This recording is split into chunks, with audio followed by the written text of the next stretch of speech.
नमस्कार दोस्तों, मैं प्रेरक पुजारा आप सभी का हार्दिक स्वागत करता हूं। आपकी खुद की यूट्यूब चैनल जहां पर हर बार हम एस्ट्रोलॉजी, टैरो कार्ड रिलेटेड, वास्तुशास्त्र रिलेटेड नए नए टॉपिक लेके आपके सामने उपस्थित होते हैं। दर्शक मित्रों, ये कोरोना काल चल रहा है। आशा करते हैं आप सभी अपनी घर में सुरक्षित होंगे और आपके सभी फैमिली मेम्बर्स भी सुरक्षित होंगे। माता रानी की चैत्र माह की ये जो नवरात्रि है, जो अभी अभी ख़त्म हुई है, तो माता रानी आप सबके ऊपर अपनी कृपा बनाए रखे और आपके सभी की मनोकामना पूर्ण हो। ऐसी एक शुभ आशय से आज के नए सब्जेक्ट पे हम शुरू करते हैं। दोस्तों, हम हमेशा सोचते हैं कल क्या होगा, कैसा रहेगा मेरा कल का दिन, क्या होने वाला है मेरे साथ भविष्य में, क्या करूँगा मैं, कैसे करूँगा। हमेशा इंसानी दिमाग में एक हलचल सी बनी रहती है।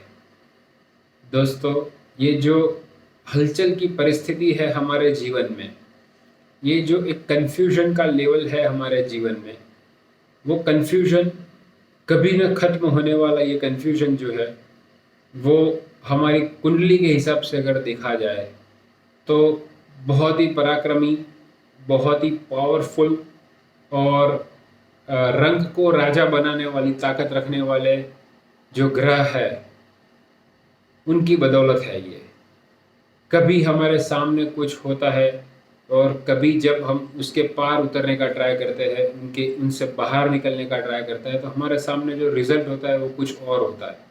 हम हमेशा एज्यूम कुछ और करते हैं और पाते हमेशा कुछ और है। ये जो परिस्थिति है वो हमारी कुंडली के जो ग्रह मंडल के एक महापराक्रमी ग्रह देवता है, उनकी बदौलत है। जी हाँ, मैं आज बात आपके साथ करने जा रहा हूँ हमारे ग्रह मंडल के एक अजीबोगरीब ग्रह के बारे में, अजीबोगरीब ग्रह देवता के बारे में, जिनका नाम सुनते ही अच्छे अच्छों के होश उड़ जाते हैं, जिनकी महादशा शुरू होने की अगर हमें पता चलता है तो एक डर सा महसूस होता है, जिनकी आंतरदशा भी अगर शुरू होती है अपनी कुंडली में तो बहुत ही प्रभावशाली होती है। अच्छे अच्छों के होश उड़ा देने वाले ये जो ग्रह देव है, उनका नाम है श्री राहु देव। जी हाँ, आज जो मैं बात करने जा रहा हूँ वो राहु के ऊपर करने जा रहा हूँ। दोस्तों, आज मैंने ये डिसाइड किया है कि आप सभी को जितना भी नॉलेज इस जगत में राहु देव के ऊपर है, जो भी ज्ञान है, चाहे वो वैदिक ज्योतिष के माध्यम से हो, कृष्णमूर्ति पद्धति के माध्यम से हो, राहु देव के उपाय हो, लाल किताब में राहु देव को कैसा माना गया है, और ये राहु देव अगर आपकी कुंडली में 12 भावों में से कहीं पर भी विराजमान हो तो क्या फल दे सकते हैं आपको, और उसके साथ साथ उनके नेगेटिव रिजल्ट को कैसे हम दूर कर सकते हैं, कैसे हम हमारी लाइफ से राहु देव के नेगेटिव रिजल्ट को कम कर सकते हैं और कैसे हम उनकी कृपा पा सकते हैं। ये सब्जेक्ट पे मैं पूरी सीरीज बनाने जा रहा हूँ और आज से ही ये एक विनम्र प्रयास है मेरा कि आप सभी को राहु देव के बारे में एक सही इन्फॉर्मेशन मिले। दोस्तों, मैं बताना चाहता हूँ कि राहु ग्रह जो है उन्हें ज्योतिष शास्त्र में बहुत ही भयानक तरीकों से वर्णना गया है। राहु को बहुत ही डरावना या तो बहुत ही कष्टदायक माना गया है, पर वास्तव में क्या राहु देव ऐसे है, ये जानकारी आज मैं आपको देना चाहता हूँ। अगर आप में से किसी को भी राहु की महादशा या तो अंतरदशा चल रही है तो कैसे आपको फायदा हो सकता है, कैसे आप इनका लाभ उठा सकते हो, ये जानकारी मैं आपको देने वाला हूँ। तो दोस्तों, कृपया करके हमारे इस चैनल को लाइक और सब्सक्राइब करें और अपने फैमिली मेम्बर्स में इसको शेयर करें ताकि ज़्यादा से ज़्यादा लोगों तक ये इन्फॉर्मेशन पहुँचे और राहु देव की नकारात्मक एनर्जी, नकारात्मक ऊर्जा या तो नकारात्मक परिणामों से आप और आपके परिवारजन और आपके फैमिली मेम्बर्स एंड फ्रेंड्स दूर रह सके और उनका मैक्सिमम बेनिफिट ले सके। इसके लिए प्लीज़ ये चैनल को शेयर करना मत भूलें।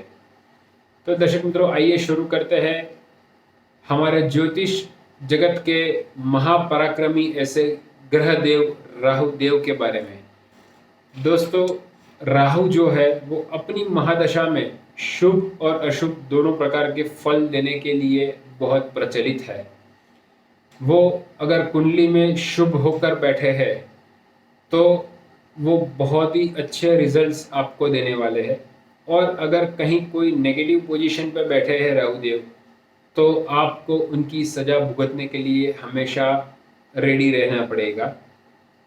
साथ ही साथ बताना चाहता हूं कि अगर आपकी कुंडली में राहु की महादशा शुरू हो रही है या तो उनकी अंतरदशा शुरू हो रही है तो भी आपको उनके शुभ या अशुभ फलों से गुजरना पड़ेगा। यदि कुंडली में राहु शुभ हो और अशुभ भी हो तो मैं बताना चाहता हूँ कि अगर शुभ राहु है तो वो डेफिनेटली शुभ रिजल्ट देगा, बहुत ही पॉजिटिव रिजल्ट देगा। और अगर कहीं भी वो डैमेज है, कहीं पर भी वो अशुभ बन के बैठा है आपकी कुंडली में, तो डेफिनेटली वो आपको अशुभ रिजल्ट, नेगेटिव रिजल्ट देगा। पर यहाँ डरने की ज़रूरत नहीं है। अगर राहु देव आपकी कुंडली में कहीं पर भी नेगेटिव बैठे हैं तो हम ये सीरीज़ के माध्यम से आपको बताएंगे कि क्या उपाय करने से, क्या छोटे छोटे उपाय करने से आप उनकी नकारात्मकता को दूर कर सकते हैं और अपने जीवन में भी राहु के आशीर्वाद प्राप्त कैसे कर सकते हैं। तो डरने की यहाँ कोई ज़रूरत नहीं है। ये वीडियो का पर्पज़ आपके साथ नॉलेज शेयरिंग का है, आपको एक सही दिशा में ज्ञान देने का है, ना ही कि आप डर जाओ, भयभीत हो जाओ और कोई अंधश्रद्धा में फंस जाओ। तो दोस्तों, राहु की महादशा 18 साल की होती है, जो बहुत लंबी होती है। 18 साल जिंदगी के हर एक इंसान को राहु देव की शरण में 18 साल रहना पड़ता है। और अगर यदि यहाँ पे राहु देव अशुभ हो गए तो अच्छे से अच्छे इंसान की जिंदगी भी वो नरक बना सकते हैं, अच्छे खासे राजा को भी वो रंक बना सकते हैं। क्या हो सकता है अगर राहु देव नकारात्मक है और 18 साल की उनकी महादशा अगर आपके जीवन में आ रही है या तो चल रही है, तो क्या हो सकता है, वो एक जानने वाला विषय है। जो भी इंसान है जिनकी राहु की महादशा चल रही है और उनके जीवन में 18 साल का समय उनको व्यतीत करना है, तो उनका जो आत्मविश्वास होगा, जो सेल्फ कॉन्फिडेंस होगा, वो कभी किसी दिन 7वें आसमान पे रहेगा और कभी किसी दिन एकदम से शून्य हो जाएगा। ये राहु देव का सबसे पहला प्रहार होगा आपके ऊपर कि कभी आपको ओवर कॉन्फिडेंट कर देगा, आप 7वें आसमान पे चले जाओगे, आपकी सोच के घोड़े बहुत ऊपर तक जाएंगे, और कहीं ऐसा भी दिन आ जाएगा कि आपका पूरा आत्मविश्वास, जो ओवर कॉन्फिडेंस या तो सेल्फ कॉन्फिडेंस था, वो पूरा टूट के चकनाचूर हो जाएगा। तो समझ लीजिए आपके ऊपर राहु देव का प्रभाव शुरू हो चुका है। अगर आप ऐसी कोई परिस्थिति से गुजर रहे हो तो आपके ऊपर राहु देव का प्रभाव डेफिनेटली शुरू हो चुका है। खुद को बुद्धिमान समझने वाला इंसान भी ऐसे ऐसे मूर्खतापूर्ण कार्य करेगा जो दूसरों की समझ कभी नहीं आएगा। जब भी राहु महाराज की महादशा या अंतरदशा शुरू हो रही है तो जो भी इंसान 5 लोगों के बीच जिनकी पूजा होती है, जिनकी राय के महत्व है, जिनकी सलाह लेने के लिए लोग तत्पर रहते हैं, ऐसे इंसान भी मूर्खतापूर्ण कार्य करने लगेंगे।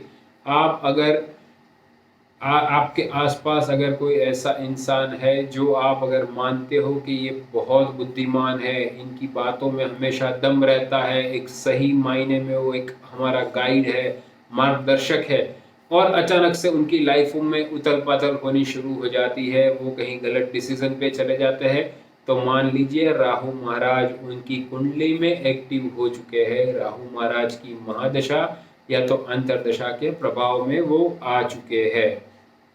ये राहु महाराज का एक दूसरा प्रहार है। आगे देखते हैं। जिस पर उसे विश्वास नहीं होता, समाज में उसकी प्रतिष्ठा कम होने लगती है। तो दोस्तों, राहु महाराज का ये तीसरा प्रहार है कि जो अपने आप पे विश्वास नहीं रखता, जो अपने माइंड को बैलेंस नहीं कर पाता, जो अपने आप को कंट्रोल नहीं कर पाता, समाज में उनकी जो मान प्रतिष्ठा और मर्यादा है वो धीरे धीरे धीरे करके खत्म होने लगती है। राहु महाराज उनसे ऐसे उल्टे पुल्टे काम करवाएंगे कि उनकी प्रतिष्ठा को हानि पहुंचने लगेगी। और साथ साथ ऐसा व्यक्ति ड्रग्स के चक्कर में, जुए के चक्कर में आ सकता है, अपने गलत कर्मों की दिशा में जा सकता है, विवेक, धन और अपना तेज नष्ट कर सकता है, बाहर की दुनिया में वो अनैतिक संबंधों में जुड़ सकता है, उनको फिजिकल प्रॉब्लम्स हो सकती है। तो ये सब चीज़ें अगर किसी की लाइफ में बन रही है तो डेफिनेटली हम मान सकते हैं कि राहु महाराज का कहीं ना कहीं प्रभाव उनके ऊपर शुरू हो चुका है। एकदम जो धार्मिक इंसान होता है, धार्मिक वृत्ति वाला इंसान होता है, वो अचानक से ट्रांसमिशन हो जाता है और वो इंसान कहीं जुए, दारू या तो कोई बाहरी दुनिया के चक्कर में पड़ जाता है और अपनी जिंदगी को बर्बाद करने पर तुल जाता है। और वो इंसान अपना विवेक, अपना धन और अपनी बुद्धि को नष्ट कर देता है, अपने तेज को नष्ट कर देता है और वो अपनी जिंदगी को एक गलत दिशा में मोड़ लेता है। तो समझ लीजिए यहाँ पे राहु महाराज आपके ऊपर एक्टिव हो चुके हैं या तो आपके फैमिली मेंबर पे एक्टिव हो चुके हैं। ये है राहु महाराज के प्रभाव जो हम बहुत आसानी से महसूस कर सकते हैं, ये प्रभाव को राहु महाराज के, और हम समझ सकते हैं कि क्या क्या हो सकता है। कभी कभी लाइफ में अपने प्राण भी संकट में आ सकते हैं, लेकिन किसी न किसी तरह हम बच भी जाते हैं। राहु महाराज आसानी से मारने वालों में से नहीं है। वो कहीं ना कहीं छोटे मोटे एक्सीडेंट करवाएंगे, कहीं ना कहीं ऐसे दर्द देंगे, ऐसी ऐसी शारीरिक पीड़ाएं देंगे जिनका इलाज बेइलाज होगा। जैसे ये कोरोना काल में हम कह रहे हैं कि राहु महाराज का कहर है। 2020 से जो ये कोरोना शुरू हुआ है, 4 नंबर जो है वो राहु महाराज का है। तो ऐसी ऐसी बीमारी देगा कि जिनका इलाज मिलना नामुमकिन है। कोई भी रिपोर्ट करवा लो, एक्सरे करवा लो, सीटी स्कैन करवा लो, सब नॉर्मल आएगा पर बीमारी आपका पीछा छोड़ेगी नहीं। तो ऐसे संजोगों में भी हम समझ सकते हैं कि कहीं ना कहीं राहु महाराज एक्टिव हो चुके हैं। आपको कष्टदायक पीड़ाएं हो सकती है, आपके प्राण खतरे में आ सकते हैं, पर आपको जान गंवाने नहीं देंगे राहु महाराज। आपको इतनी आसानी से मौत देने वालों में से राहु महाराज बिल्कुल ही नहीं है। तो अगर ऐसा कोई संकट आपके ऊपर या तो आपके करीबी लोगों के ऊपर आता है तो आप बिल्कुल से समझ लीजिए कि यहाँ पे राहु महाराज एक्टिव हो चुके हैं। इसके साथ साथ और भी बहुत सारी ऐसी चीजें हैं। व्यक्ति को खुद में भी विश्वास नहीं होता, या तो हम कह सकते हैं कि वो व्यक्ति का पूरा चरित्र है वो पूरी तरह से बर्बाद हो जाता है। अगर नेगेटिव राहु महाराज एक्टिव हो जाते हैं तो व्यक्ति का पूरा चरित्र खत्म हो जाता है, उनकी सूझबूझ खत्म हो जाती है, उनकी बुद्धि पे मिट्टी गिर जाती है। कहते हैं कि बुद्धि पे मिट्टी गिर गई है तो ये समझ ही नहीं आता। जब भी आपके लिए या तो आपके आसपास के लोगों के लिए ये फीलिंग आने लगती है लोगों में, तो समझ लीजिए यहाँ पर राहु महाराज एक्टिव हो चुके हैं। आपका पूरा कैरेक्टर खत्म कर देते हैं राहु महाराज। तो ये चीजों से आप बिल्कुल ही ध्यान रखें और समझे कि कहीं आपके ऊपर राहु महाराज का प्रभाव तो नहीं।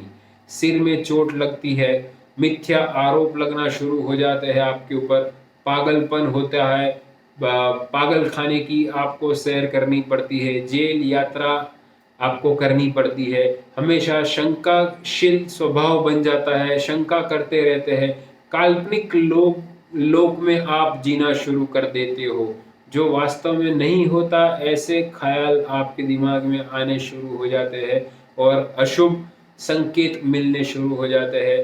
तो ये भी सब नेगेटिव राहु महाराज के प्रभाव में गिने जा सकते हैं। दोस्तों, इसके अलावा मैं बताना चाहूंगा कि राहु जो है वो आदमी को इतना संघर्ष देता है कि इंसान को तोड़ कर रख देता है, तन तोड़ मेहनत करवाता है और संघर्ष के बाद केवल भोगने वाले को ही पता होता है कि उसने कितनी मजदूरी की है, उसने कितना खून पसीना बहाया है, फिर भी हाथ रिजल्ट कुछ नहीं आता, हाथ मसलते बैठ जाते हैं। तो ये जो है ये भी संकेत एक राहु महाराज का है कि बहुत मेहनत करने के बाद भी हमें फल की प्राप्ति नहीं होती। तनतोड़ मजदूरी करते हैं, बहुत कुछ मेहनत करते हैं, अथाग परिश्रम करते हैं, फिर भी रिजल्ट नहीं मिलना, ये भी एक राहु महाराज की साइन हम समझ सकते हैं। अपने लक्ष्य तक हमें नहीं पहुंचने देते राहु महाराज, रास्ते में भटकाने का काम करते हैं। अगर हम सही दिशा में जा रहे हैं तो हमें डाइवर्जन पे डाल देते हैं, एक रॉन्ग डायरेक्शन में राहु महाराज ले जाते हैं और हमें डिस्ट्रैक्ट करने का पूरे से पूरा प्रयास राहु महाराज करते हैं।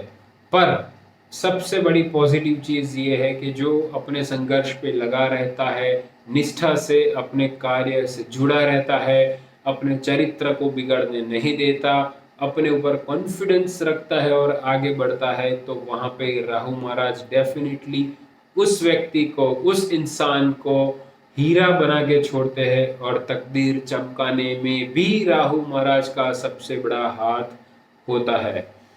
राहु महाराज के प्रभाव से डेफिनेटली मैं साथ साथ में ये भी बताना चाहता हूँ कि व्यक्ति जो है वो लीडर बन जाता है।